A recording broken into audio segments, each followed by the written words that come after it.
everybody, and welcome to Bits of Board, where we're talking board games, miniatures, cards, and dice. My name's Michael, and today we are checking out Cool Many or Not's Hate. Now, this board game is based on Adrian Smith's graphic novel series, Chronicles of Hate. It's a wonderful series. I'll talk to you a little bit about that side of things a little bit later, but for the moment, we're going to have a quick overview of what this game is all about, what you'll expect to see, and then we're going to just play through a single half of a clash. One round with an attacker and a defender, and we'll see this game in action. Now, I've specifically chosen a scenario that is available early in the game. I've not gone into uber depth here, having upgraded your characters, having all of these extra bits and pieces to keep in mind as you play. I've simply gone the basic level because this is the foundation on which Hate is built. And if you are not a fan of its foundations, there's not much that the added complexities of this game can do to save its most fundamental level. So with that in mind, let's get the gist of this game in focus, and then we'll have a play. Let's go. Hate is a campaign-style game where players compete over a series of skirmishes to determine the one true ruler of their desolate world. It's tribe versus tribe. The full campaign is known as a chronicle, and the skirmishes, each a clash. Clashes will take place in a territory, and if captured, offer a number of bonuses over the course of a chronicle, assuming of course a player can defend them. Resources and hate can be earned and spent to upgrade each tribe's village, again providing boosts and abilities in and out of combat. Now, while the village development offers some interesting decisions, it ain't the star of the show. Hate is all about the combat, the death, and the brutality. A clash is generally made up of two battles, with each player having the opportunity to be the attacker and defender.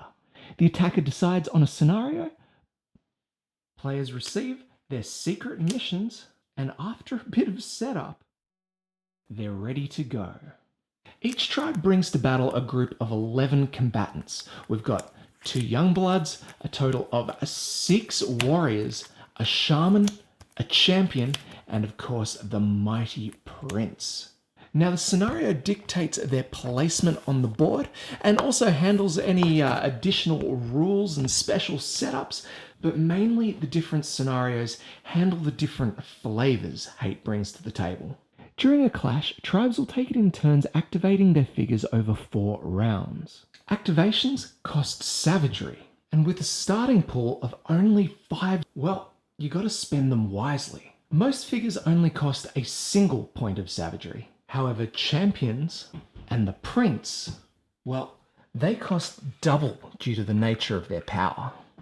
Yeah, 5 savagery isn't a lot, but the good news is at the rate you generate this stuff during combat, well, you're gonna have plenty to go around so long as you remain on the offense. During each activation, a figure may move and perform an action. For movement, the figure is granted 3 movement points, which they can use 1 space at a time, orthogonally and diagonally. But the cost increases by 1 for each level up they want to climb. Yeah, higher ground is a thing here, and it's tactically delicious. 1 point here, and it'd be 2 points to climb on top of the plateau. Now, it's important to note that if a figure was to end their activation on a space that contains a tree, they may harvest. Now, this costs no additional actions, and they're able to take a resource from the tree into their collection. Now, resources, generic as they sound, are super important during a clash. The player with the most gathered resources gained during that clash, not the chronicle, gains a massive boost to their activations. See, usually players may only activate 2 figures at a time, but the player with the most resources gaining the feast token, well, they're able to activate a 3rd. So after a figure's movement has been completed, they may perform an action, just 1. If they're standing on a hut, they may attempt to pillage. If successful, huts offer rewards to the pillaging player. Some might be guarded, and trust me, you are not taking candy from a baby with these guys. These guys, Well, they probably ate the baby.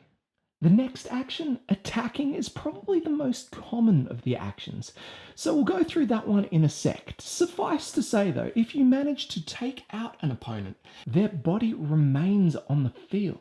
This is really important because, well, the final action is to grab the body for reasons. Now, just before we get into the attack side of things, there's just one other sort of kind of major thing that I should mention. So you remember how I said at the beginning of setup, all players receive 5 savagery tokens to play around with? Well, that's not all. See, on top of these guys, tribes will gain 2 cards from their personal tribe decks, and these are so much fun. So you can't save these cards, so you've pretty much got to play them. And boy, are they powerful. See, no tribe is the same, and each deck facilitates their tribe's own specific playstyle. I love variable player powers at the best of times, but when you add these to the development side of things, it's pretty much making sure you never play the same game twice. But more on that a little later. All right. Finally, we get to check out the attacking. So let's set a little something up here. The defender is going to activate their warrior.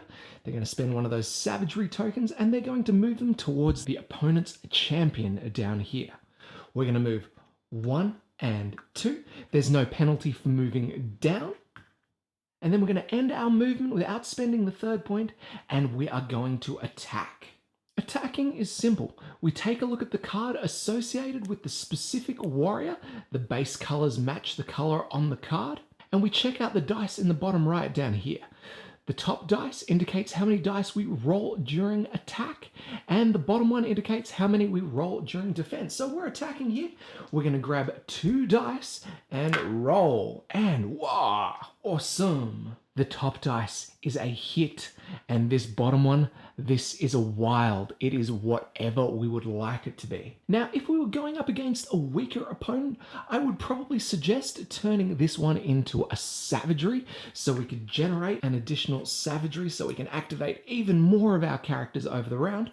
But because we're up against a champion, a very, very tough defender, we're going to go all out attack here.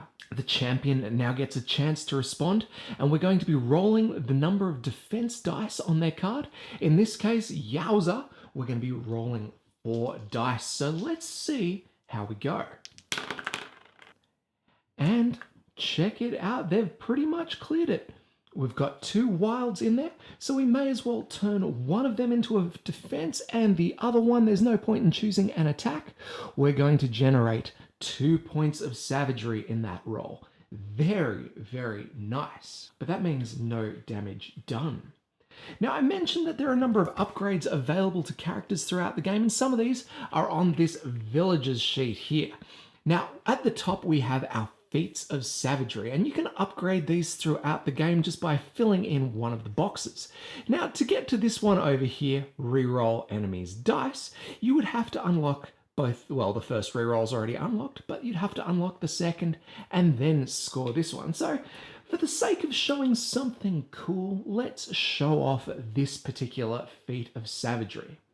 Our defender here grabs one of their savagery tokens and places it covering the reroll ability here. And it's just one of those cases where once it's used, you can't use it again until the next clash. Now, this particular ability allows our attacking player here to re-roll their opponent's dice, and they may choose to re-roll any number of them. So let's say the defender rolled 2 attacks with their defense dice. We could keep them as attacks, and wouldn't you know it, on re-rolling all the dice, the shaman does not have enough saves to block all of the hits caused by the attacking player. And you know what this means? Boom. They are down and out.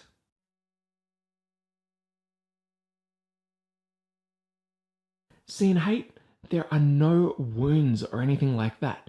You either get hit or you manage to avoid the hits. Because after all, you are fighting some of the most powerful warriors around. Now, there is one other element to attacking that is certainly worth noting, and that is the support ability that's found on the warriors and the champions.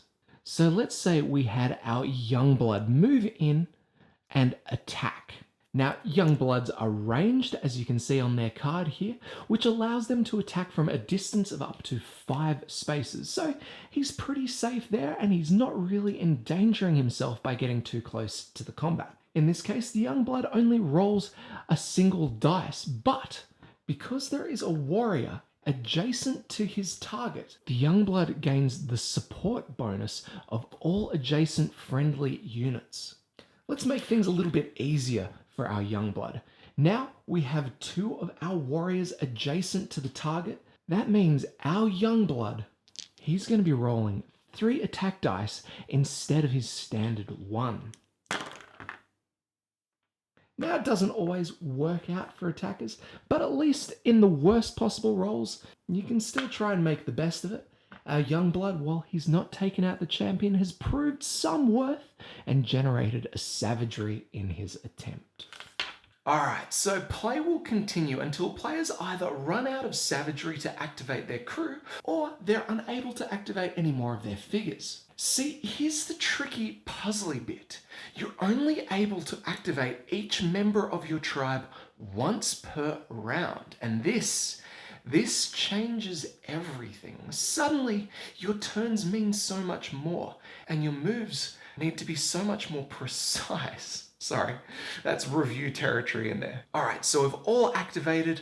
We're coming into a new round. We check the scenarios at victory conditions. And guess what? We've got ourselves a winner, and the territory and its powers are theirs. Players reveal one of their chosen secret missions, tally up any gained resources and points of hate, and then they go back to their villages for a quick intermission. Here, players can upgrade their village and cook and torture any bodies they manage to abscond during the clash. It's brutal, but hey, these things unlock upgrades. Any combatants who stayed standing throughout the clash are eligible, with the total number of upgrades available to each player being drafted during the intermission. Now, those who didn't quite perform as well, maybe they were knocked to the ground or taken away by their opponents, so long as they weren't cooked or tortured, will return to their owner with a brand new scar to show off. Players roll the dice, consult the table in the back of the book, and hey presto, we've got a unique team of scrappy barbarians to take into the second half of the clash. Basically, you wash, rinse, and repeat until the chronicle is complete, and the player who gained the most chronicle points is the winner. Yeah, it's kind of a victory points game in the end. Now, I know I probably missed something in there, but I think that's enough to check out the game in action, so we'll do that now. Alright, so that's the overview there. We're going to move straight into the first half of a clash. As I said before, a clash is made up of 2 skirmishes, with both involved players being an attacker and a defender. We're only going to see one half of that. This is important because, well, for reasons I'll talk to you after this part of the video, alright? Let's get into it and see a game in action. Alright, here we are, all set up for the Pillars of Rot scenario.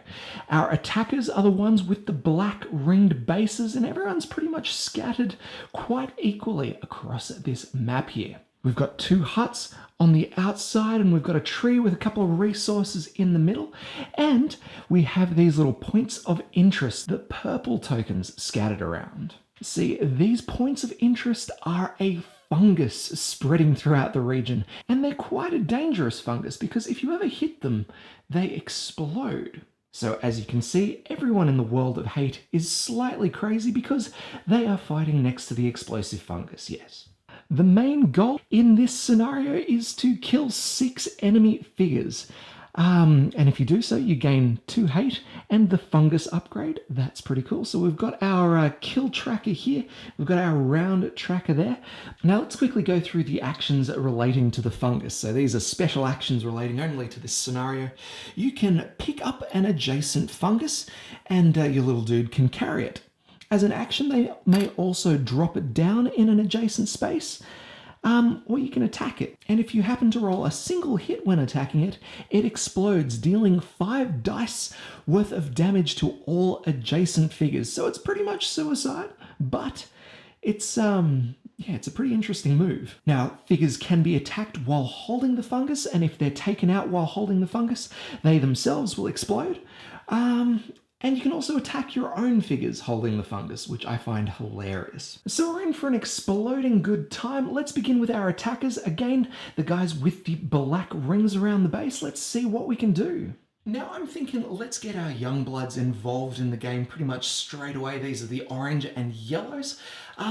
While they're not super powerful, they do have a pretty mean ranged attack, and I think it could be fun. So let's begin. We're going to activate this one over here, so that's going to cost us one of our savagery tokens, and I'm going to place that down with him.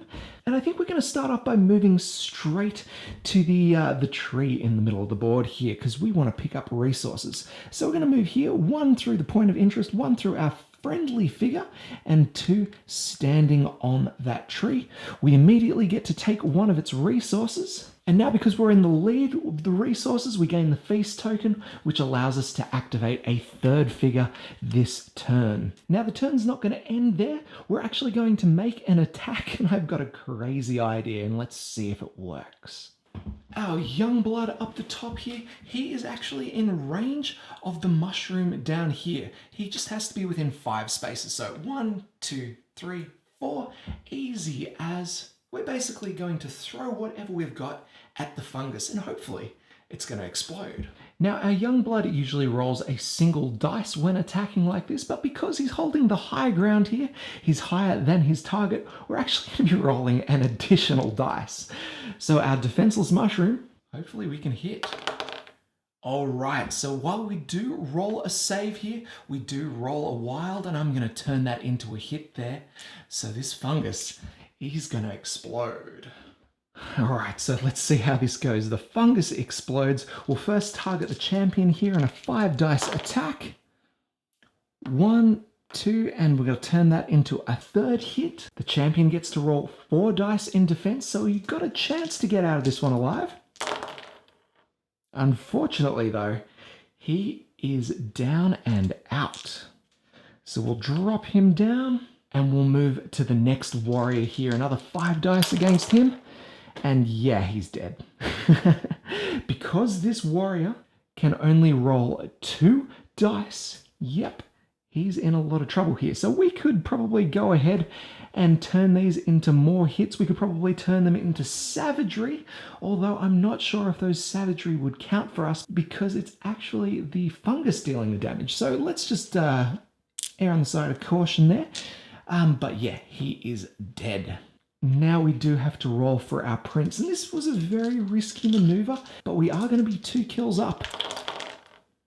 All right, so the attack deals 2 hits. Our prince rolls 4 dice in defense. Come on, come on, come on. And we make it out of it alive. So we save against those 2 hits, and in the process, generate ourselves a point of savagery. Good stuff. We head over to the score tracker, and the attacker is now 2 points up. Let's go ahead and activate our champion next so we can get him out of the fallout zone there. It's going to cost us 2 savagery tokens, and we're going to go 1, 2, 3 like that. At the end of our movement, we're going to go ahead and target the defending warrior with an attack. Now our champion is going to be rolling 2 dice for the attack. All right, 1 hit there. The defending warrior also has 2 dice in defense, so they've just got to roll 1 shield. And unfortunately, no good. 2 hits means he has been KO'd. That is another point for the attacker. Crazy stuff. Oh, you know what? We haven't had a look at our special abilities, nor have we had a look at our secret missions. So let's quickly do that before activating our 3rd character. Our 2 secret missions today Death shall set you free. If we KO an enemy's mercenary, we'll gain the reward. Unfortunately, there are no mercenaries in this scenario, so we'll have a look at this next one. Barbarian Ways. Reveal this card after successfully pillaging a hut. So that is going to be our secondary goal here. Let's take a look at our tribe cards. We have Join the Guardians. Anytime during your turn, take control of an enemy figure standing adjacent to 3 of your shamans. That's actually a really interesting one. Usually each tribe only has 1 shaman, but the Bolgar, their shaman, champion, and their prince are all actually classed as shamans as well. So that's a good one to keep in mind, although I don't think we're going to have a chance to use this card this early in the game. The second card that we have is Meat Puppet. It costs us a savagery to use. And then at the start of the turn, we may place 1 savagery on one of our shamans, move and attack with any enemy figure. All right, so we'll bear that in mind for the next round. What are we going to do with our third activation? Thanks to the Feast token. Ooh, you know what? I think we better pick up that last resource so that the defending player has no chance to take it back. We're going to do a very similar move to our very first in the game, activating the Youngblood over here. All right, so this will cost us 1 savagery. We're going to move through the fungus 1, 2, 3.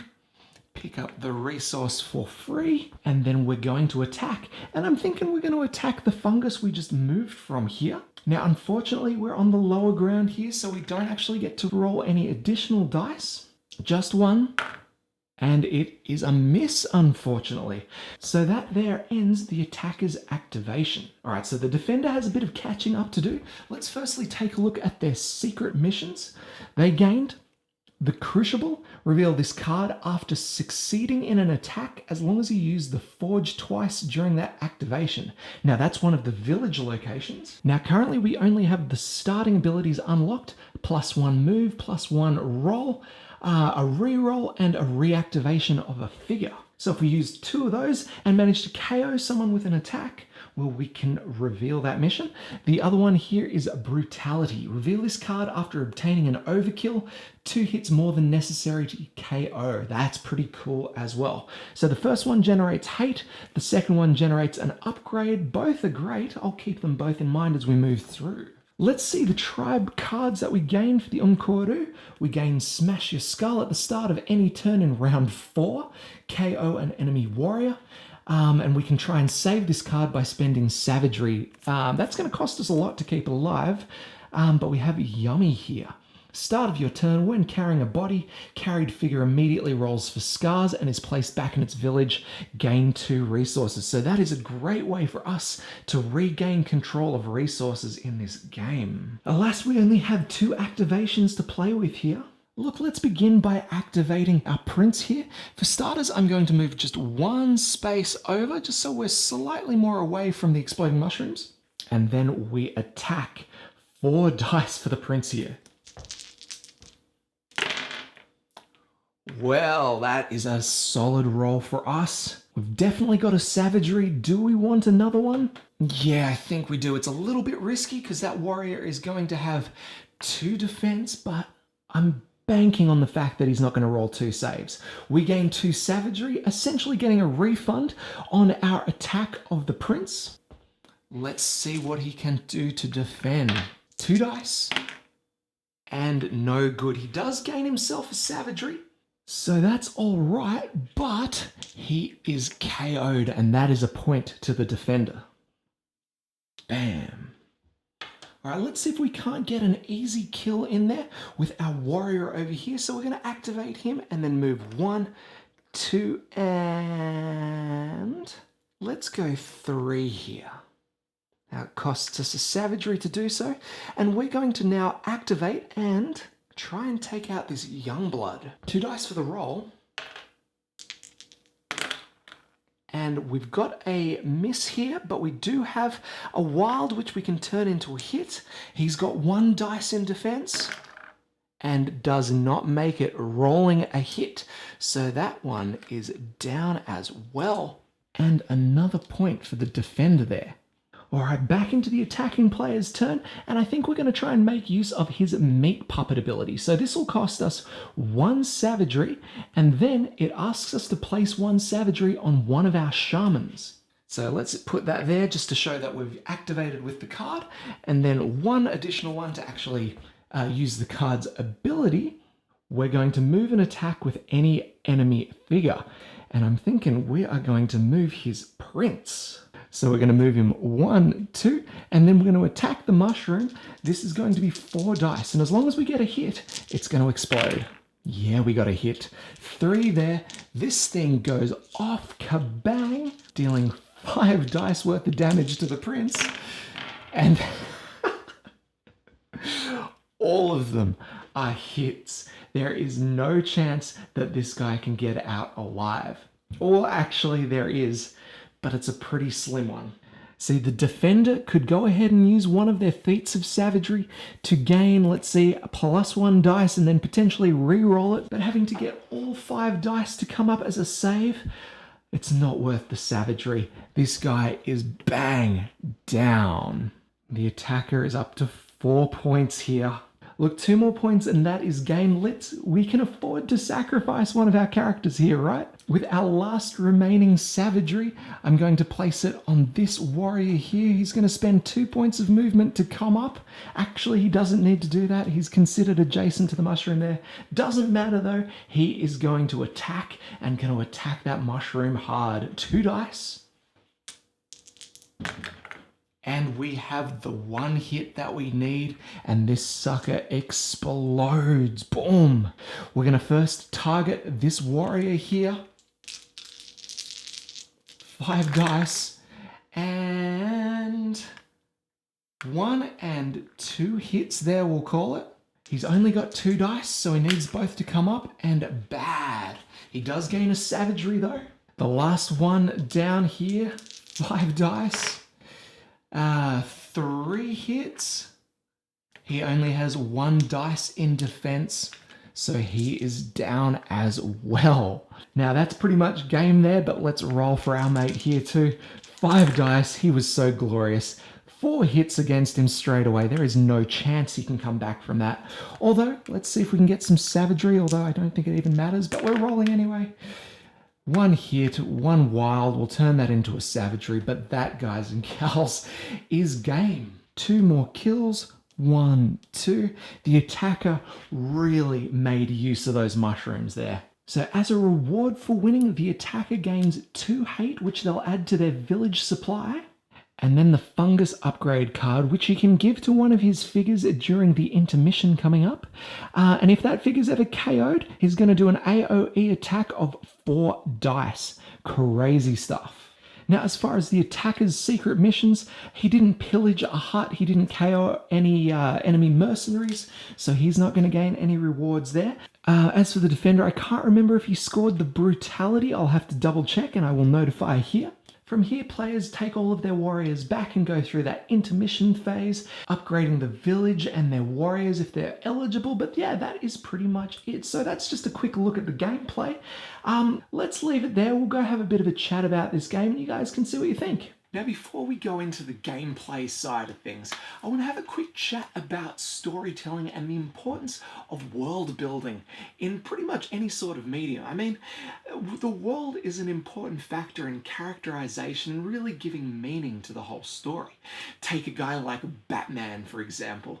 Awesome looking character, he's pretty badass, he fights crime, but he's not whole without, the backing of Gotham City, the death of his parents, or the whole system that allowed the supervillains like the Joker to come to be.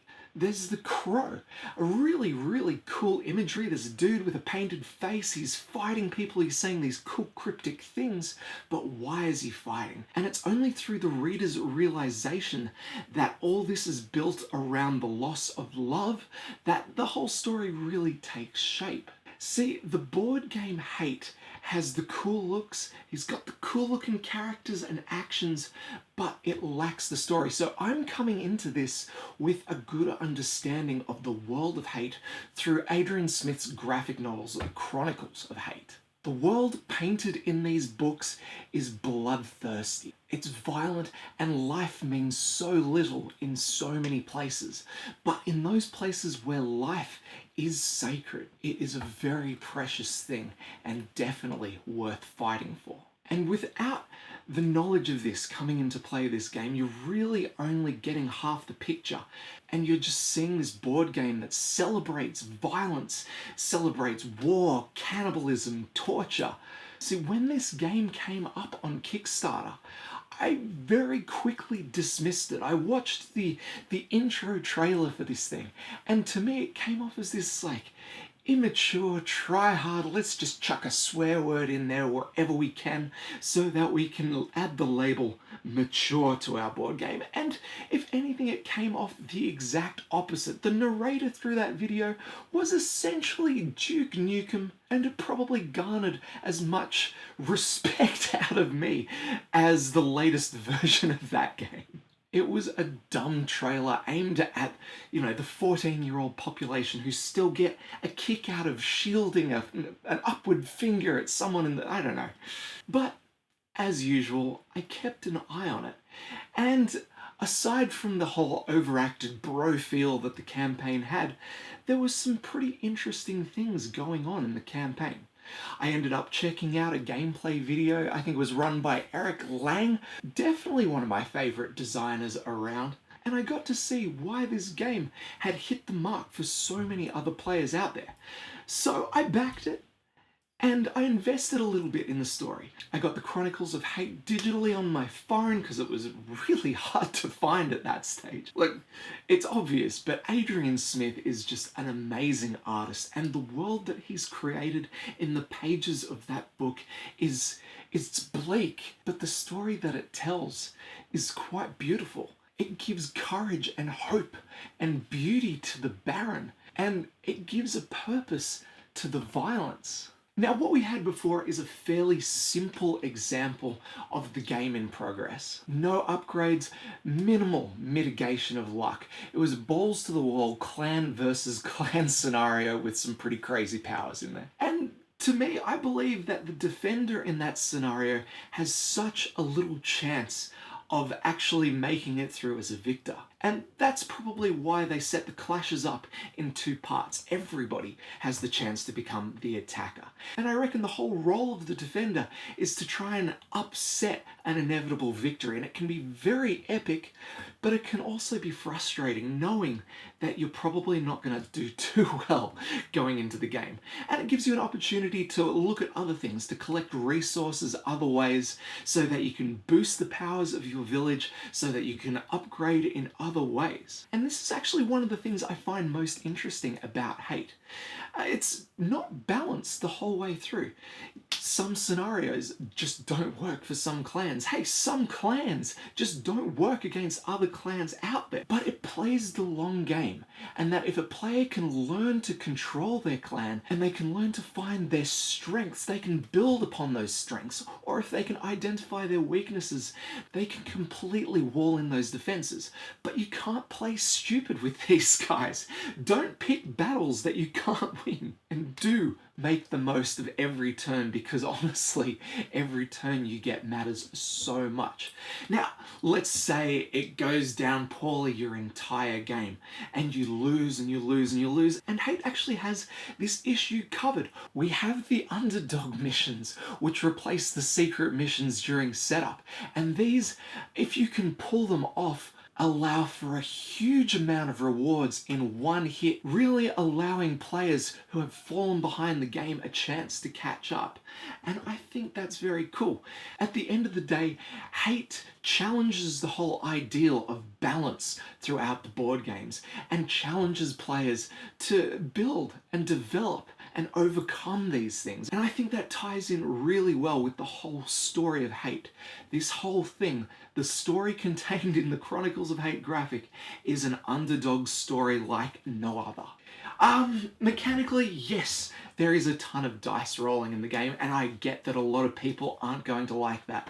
I myself am not always a huge fan of these things, but then again, if I can have a lot of fun playing, it's no issue here. Now, a lot of the dice games that I like, they have a way to mitigate any bad luck, and while Hate does offer this, probably more so in the latter game, it's a while to get there. And for the impatient players out there, well, that's a bad thing.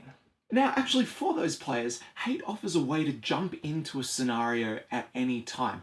Basically, players will draft upgrades to create their own sort of unique team, and then you can just get into it without having to invest in the campaign. But with that, you're really missing out on a lot of the special stuff that Hate brings to the table. See, as you play through a Chronicle, you upgrade your team, and no longer are they, the generic Bolgar team. They're Michael's Bolgar, and you get this sense of achievement as you move through. It's really cool. But it does take some time to invest in these things. So if you've got the time to play through this thing, power to you, because that is where Hate truly shines through. Well, gameplay, as you saw, is fairly simple once you get into it, and because this turns are lightning quick. The attacker rolls, and if the defender can't save against all the hits, they are KO'd. Done. And to me, this is masterful. And it changes what could have been just a generic old skirmish game into something where the decisions that you make are a lot more consequential. But like I said, if you make stupid mistakes, don't expect your figures to be around the next turn. It really is unforgiving, but honestly, what were you expecting with a game called Hate, right? There's a few tactical things going on in the game, but a lot of it boils down to positioning, how high your figures are up the terrain, whether you're blocking the opponent's movement to important objectives. So it's not necessarily varied in the strategic actions that you get to take, but it's just how you use the actions available to you. Now, all the scenarios I've played have been a lot of fun. I really do enjoy that fungus one.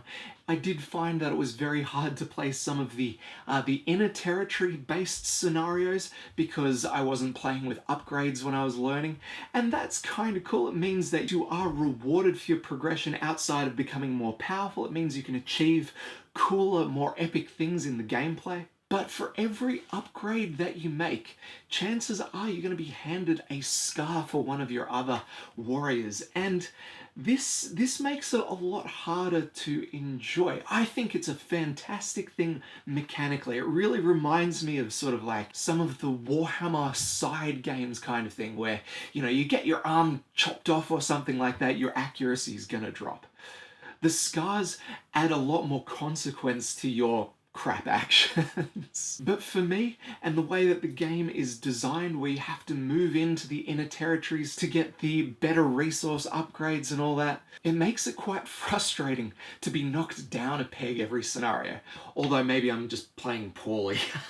Now, the game's pretty fiddly. Yes, you're going to be setting up and tearing down more often than not, with 2 scenarios played every clash, and just the different unique layouts of every scenario. It's gonna be a pain in the ass. But the good news is you can kind of set up for 2 games in a row, or you can have 4 players playing at once. It's kind of nice. But yeah, it's not just like a straightforward gaming session, right? There's gonna be a lot of downtime between scenarios. Components-wise, the pieces are very, very good, and I'll talk about the good stuff in a sec, but there are a couple of things that spoil the whole experience for me. Okay, one, the terrain. And I should have upgraded my terrain, okay? What I have to play with is the 3mm cardboard, where you look at it and you can't tell what's the high ground unless you get right in there. It's just not right. It really detracts from the experience of the game. And I know the terrain was available as an add-on. It's just, I didn't want to, get a little something extra that I knew I wouldn't be able to store with the game. But here's the kicker.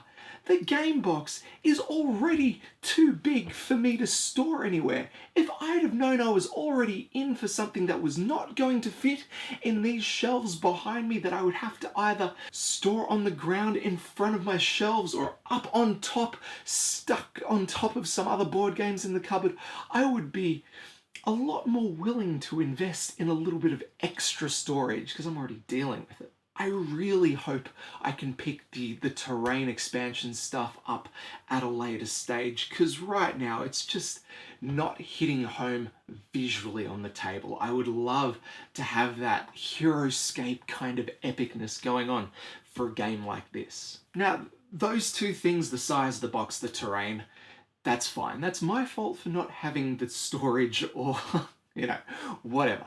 But this is a game that requires you to sleeve your cards so you can slip in upgrades. And it comes with a number of clan decks that need these sleeves to function, yet they don't give you enough sleeves to sleeve everything. So if I want to play multiple clans just to test out the game or just have a bit of fun with the thing, I have to unsleeve and unsleeve and unsleeve and re-sleeve absolutely too often.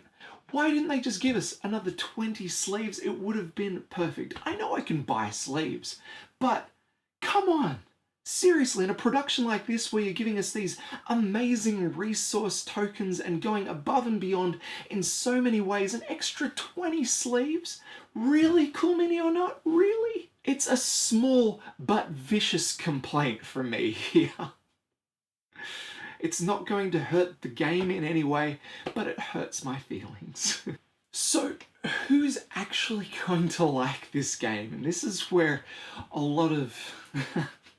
I've seen a lot of feedback on BGG. There are a lot of people who feel strongly against this game. So let's start with the people who will enjoy it. If you want, dystopian barbarians miniatures, you're going to love it. These are some of the best Cool Mini or Not miniatures around. And of course, it's Adrian Smith's style mini. So it's like, yes, it's the best thing ever. If you want a solid, quick-to-play campaign to get you through a couple of days of school holidays, yes, there is a lot of fun to be had here. There's enough strategy to keep you entertained, although I'm not sure about the longevity of the game. I'm going to have to come back to you with that. But yeah, there is definitely a solid game to be had. Who's not going to like this game? A lot of people. It is a very violent game. There's a bit of swearing. There's a bit of nudity. Actually, the swearing. Just sidebarring here. The graphic novel had about 50 words in it, and there was probably one or two in there. There was no need to weigh in on the swearing as much as they did here. Now, don't get me wrong. I love swearing. I'm Australian. Bad English is my native language.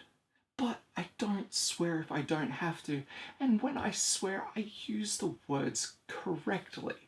This is what offends me most in the game. In the rulebook, we have a small list of scars up the back. And this is just the example. Where are you? Broken bones, one of the scars that you can get. You have broken bones all over your body. They fucking kicked your ass. That's quoted directly from there. That should not be the phrase. Out of all the things to get wrong, it just made me feel like you're just throwing those words in there without weight. Swear words have weight and you have to use them at the correct, most punchiest point. Not like that. Anyway, I digress.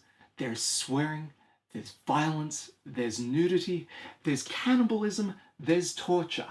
And if any of those things offend you, or the prospect of playing with those things on your dining room table at home, this game is not at all for you. If you want deep strategy spanning multiple levels of economic simulation, if you want trade and intrigue, this is not the game for you. If you're a normal person who likes board games and has just regular board game storage, don't get this game. The box is too big. Look, after all this, I'm happily stuck with a box too big.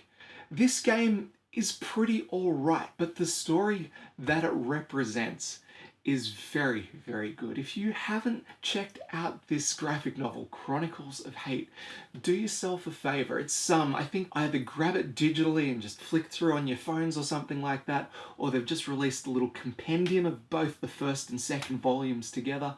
That's all you need to really feel what this world is, so you know why these guys are fighting all the time. Anyway, apologies for the swearing. I hope you found this video somewhat insightful and you're able to make an educated decision on whether or not this game is for you. So with all that said, we are about done. If you've enjoyed the video, make sure you like, comment, subscribe, and do all the things that you guys can do to help this channel grow. I really appreciate all the subscribers of late. Everyone's really getting into it now, which is fantastic. Thank you. But yeah, other than that, we are done. So as always, my name's Michael. This is Bits Aboard. We'll catch you next time.